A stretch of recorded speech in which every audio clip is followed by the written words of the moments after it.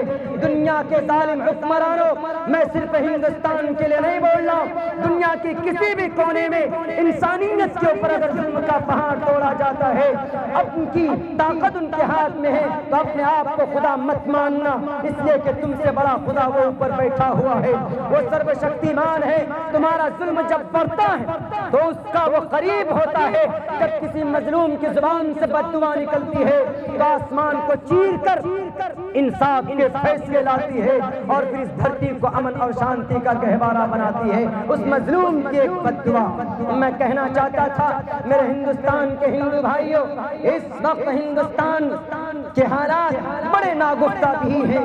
ادوار الگ الگ ہو سکتے، سسٹم الگ الگ ہو سکتا، لیکن جو احکامات قرآن کریم کے اندر بتائے گئے ہیں وہ احکامات دنیا کے اور گرنتھوں کے اندر موجود۔ انہوں نے کہا کہ مولانا نماز کے اوپر انہوں نے ایسے ایسے اناپ شناپ رکھے، ہم نے کہا کہ مجھے لکھ کر بھیجو، لکھ کر اس نے بھیجا، انہوں نے ٹوٹی پھوٹی زبان کے اندر ہندی کے اندر مجھے سمجھایا۔ انہوں نے کہا کہ مسجد کے اوپر انہوں نے گالیاں دی، اور انہوں نے کہا کہ مسلمان جو ٹوپی پہنتے ہیں اس کے اوپر ان کو آبجیکشن ہے۔ انہوں نے کہا کہ مسلمان اپنی جمعے کی نماز میں جاتے ہیں، یا مسلمان جلسہ کرتے ہیں، یا مسلمان ماں بہنیں پردے کے اندر ہوتی ہیں، یا مسلمان کوئی اچھا کام کرتا ہے، ان سب کے اوپر اس نے ٹپنی کی۔ ہم نے کہا کہ اس ظالم کو سمجھاؤ، اس کو بٹھاؤ۔ 11 تاریخ کی یہ ڈیٹ فیصلہ کیا گیا، وہاں کے ایس ڈی ایم اور ڈی ایم سے پرمیشن لے کر ان کے سامنے باضابطہ بات رکھی جائے گی۔ میں ان کو یہی کہوں گا کہ میرے بڑے بھائی، you are my big brother, I am your small brother, میں آپ کا چھوٹا بھائی ہوں، آپ میرے بڑے بھائی۔ آپ کو آبجیکشن کس پر ہے؟ قرآن پر۔